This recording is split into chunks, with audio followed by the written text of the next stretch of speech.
तो आज मैं आपको एक अनोखी रहस्यमय कहानी सुनाऊंगा। अगर आप चैनल पर नए हैं तो अभी सब्सक्राइब कर ले तथा कहानी पूरा देखे। अंत में एक अनोखा रहस्य छुपा है। धन्यवाद। तो सुनिए।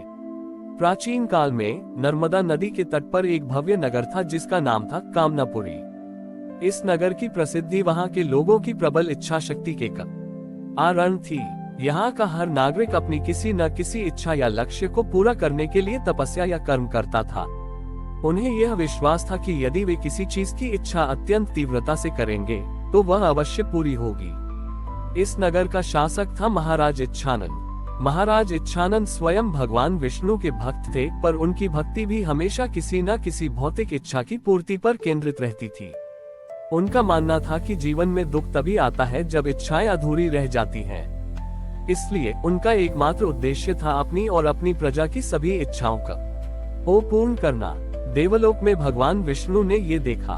उन्होंने देवी लक्ष्मी से कहा, देवी, कामना बुरी नहीं है, पर जब मनुष्य केवल इच्छाओं की पूर्ति को ही जीवन का लक्ष्य बना लेता है तो वह ये भूल जाता है कि जीवन का असली आनंद तो होने में है, न कि पाने में। श्री हरि विष्णु ने इस बार एक अत्यंत वृद्ध निर्धन भिक्षु का रूप धारण किया, जो पूरे नगर में केवल एक ही वस्तु मांगता था, कुछ नहीं। भिक्षु ने महाराज इच्छानन के दरबार के बाहर डेरा डाल दिया। जब भी कोई दरबारी या नागरिक भिक्षु के पास आता और पूछता, बाबा आपको क्या चाहिए, तो भिक्षु केवल हंसता और कहता, मुझे कुछ नहीं चाहिए। महाराज इच्छानन को ये बात बहुत अजीब लगी। उन्होंने भिक्षु को दरबार में बुलवाया। हे महात्मा, महाराज ने कहा, ये हमारा कामनापुरी नगर है। यहाँ हर कोई कुछ न कुछ मांगता है। आप क्यों कहते हैं कि आपको कुछ नहीं चाहिए? आपको मोक्ष चाहिए, धन चाहिए या आयु चाहिए?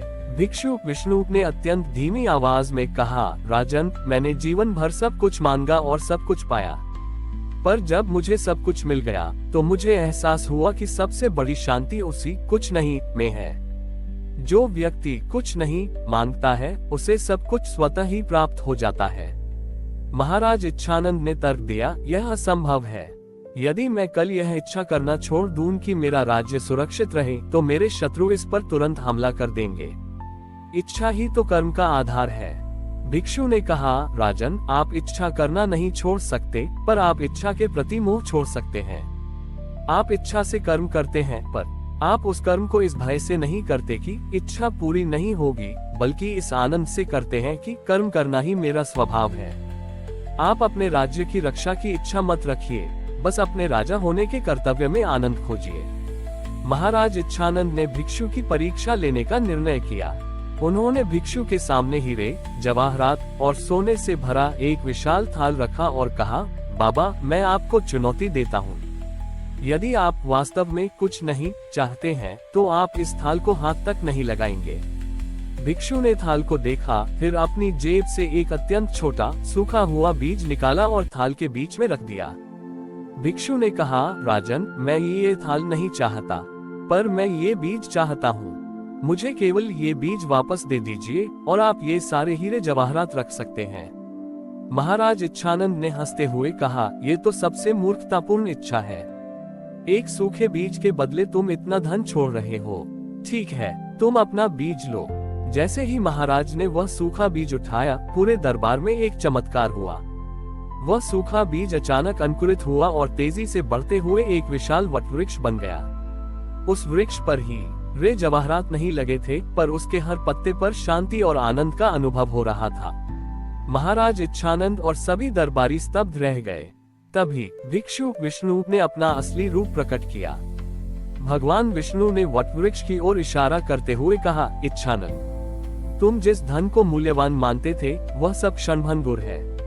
ये सूखा बीज तुम्हारी आत्मा की वह मौलिक इच्छा थी जो सबसे छोटी और सबसे साधारण थी, जिसे तुमने हमेशा सबसे बड़े धन के पीछे छिपा दिया था। ये वटवृक्ष सिद्ध करता है कि जीवन की सबसे बड़ी संपदा वह नहीं है जिसे तुम इच्छा करके प्राप्त करते हो, बल्कि वह है जी से तुम निस्वार्थ भाव से बोते हो। कुछ नहीं चाहने का अर्थ है केवल मैं होना, बिना किसी अपेक्षा या मोह के।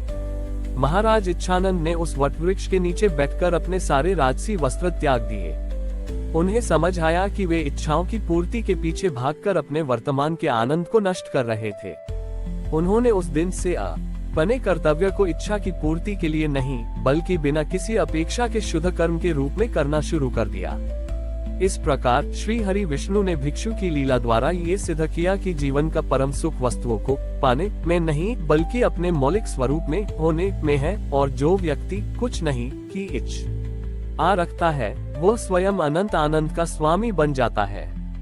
महाराज इच्छानंद, जो अब आनंद साधक कहलाते थे, ने भगवान विष्णु से प्राप्त ज्ञान के बाद अपने राजकाज को पूरी तरह से बदल दिया।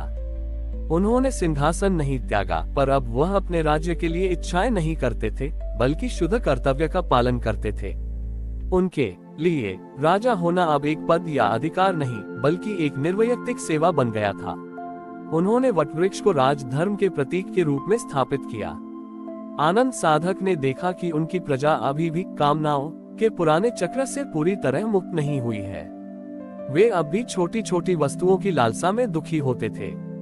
एक बार पड़ोसी राज्य अहंकारपुरी के क्रूर राजा दम्भसेन ने कामनापुरी अब आनंदपुरी पर हमला करने की धमकी दी। दम्भसेन को पता चला था कि आनंद साधक अब कुछ नहीं की इच्छा रखते हैं, इसलिए उन्हें लगा कि राजा कमजोर हो गया है और राज्य आसानी से जीता जा सकता है। आनंद साधक के मंत्री और सेनापति घबरा गए। उन्होंने राजा से प्रार्थना की, महाराज, कम से कम अब तो यह इच्छा कीजिए कि हमारी सेना विजयी हो। हमें अपने राज्य की सुरक्षा की इच्छा तो करनी ही होगी। आनंद साधक मुस्कुराए। उन्होंने कहा, हम अपनी इच्छा शक्ति को शत्रु को पराजित करने पर केंद्रित नहीं करेंगे, बल्कि अपने कर्तव्य को पूर्णता से निभाने पर करेंगे। मैं इच्छा करता हूं कि मेरी सेना पूरी ईमानदारी और साहस से लड़े, चाहे परिणाम कुछ भी हो। आनंद साधक ने अपनी सेना को बुलाया और उन्हें युद्ध की कला नहीं सिखाई, बल्कि उन्हें ये ज्ञान दिया, तुम युद्ध इसलिए नहीं लड़ोगे ताकि तुम विजयी हो सको। तुम युद्ध इसलिए लड़ोगे क्योंकि योद्धा होना तुम्हारा वर्तमान कर्तव्य है। तुम्हें केवल अपने कर्म को उसकी पूरी शुद्धता से निभाना है, परिणाम श्री हरि पर छोड़ दो। यह उपदेश सुनकर सेना पहले तो भ्रमित हुई, पर जब उन्होंने अपने राजा की आंखों में कोई भय या हार का मोह नहीं देखा, तो उनका मनोबल बढ़ गया। उन्हें लगा कि हार या जीत की चिंता से मुक्त होकर लड़ना सबसे बड़ी शक्ति है। अगले दिन जब युद्ध शुरू हुआ, तो दम्भसेन की सेना पूरी शक्ति और विजय की तीव्र इच्छा के साथ लड़ी। वहीं आनंद साधक की सेना बिना किसी इच्छा या अपेक्षा के केवल अपने कर्तव्य लड़ने को पूर्णता से निभा रही थी। सेना के भीतर कोई द्वंद्व नहीं था, हर सैनिक केवल अपने वर्तमान कार्य पर केंद्रित था। इस अपेक्षा रहित कर्म का परिणाम अद्भुत हुआ। दम्भसेन की सेना, जो अत्यधिक मोह और जीत की इच्छा से लड़ रही थी, जल्द ही थक गई और उनका ध्यान भटक गया। वे परिणाम को लेकर इतने चिंतित थे कि वे वर्तमान की लड़ाई में कमजोर पड़ गए। आनंद साधक की सेना, जो परिणाम से पूर्णतया मुक्त थी, ने अपनी पूरी ऊर्जा और कौशल वर्तमान में झोंक दिया। उनकी यह शांतिपूर्ण शक्ति दम्भसेन की आक्रामक शक्ति पर भारी पड़ गई। अचानक दम्भसेन को लगा जैसे वह किसी सेना से नहीं, बल्कि किसी अदृश्य शांतिपूर्ण शक्ति से लड़ रहा है। उसकी सारी इच्छाएं और आक्रामकता उस शांति के सामने टूट गईं। दम्भसेन युद्ध के मैदान में अपने राजा वस्त्र त्याग कर आनंद साधक के सामने घुटनों पर बैठ गया। उसने कहा, महाराज, मैंने ऐसे योद्धा कभी नहीं देखे जिन्हें जीतने की इच्छा ही न हो। आपकी यह इच्छा रहित शक्ति ही मेरी सारी इच्छाओं पर विजय प्राप्त कर गई। मुझे क्षमा करें। आनंद साधक ने दम्भसेन को उठाया और कहा, राजन, मैंने तुम्हें नहीं हराया। तुमने अपनी अति इच्छा से स्वयं को हराया। मैंने केवल अपना कर्तव्य निभाया। तुम भी अपने राज्य वापस जाओ और अपनी इच्छाओं को कर्तव्यों में बदलो। दम्भसेन ने आनंद साधक से ज्ञान प्राप्त किया और अपने राज्य लौटकर सत्यवादी और कर्तव्यनिष्ठ राजा बन गया। इस घटना ने पूरे विश्व को ये सिखाया कि सच्ची शक्ति इच्छा की पूर्ति में नहीं, बल्कि इच्छा के त्याग में है। जब मनुष्य कुछ नहीं की इच्छा से कर्म करता है, तो वह सबसे शक्तिशाली बन जाता है, क्योंकि तब वह स्वयं श्री हरि विष्णु के शुद्ध कर्मयोग का प्रतीक बन जाता है। हमारी और भी आध्यात्मिक एवं अनोखी कहानियां देखने के लिए हमारे चैनल पर जाएं तथा धार्मिक एवं पौराणिक अनोखी कहानियां हमारे चैनल पर है। कृपया जाके देखें तथा हमारे चैनल को सब्सक्राइब करके रखें और वीडियो लाइक जरूर करें। धन्यवाद।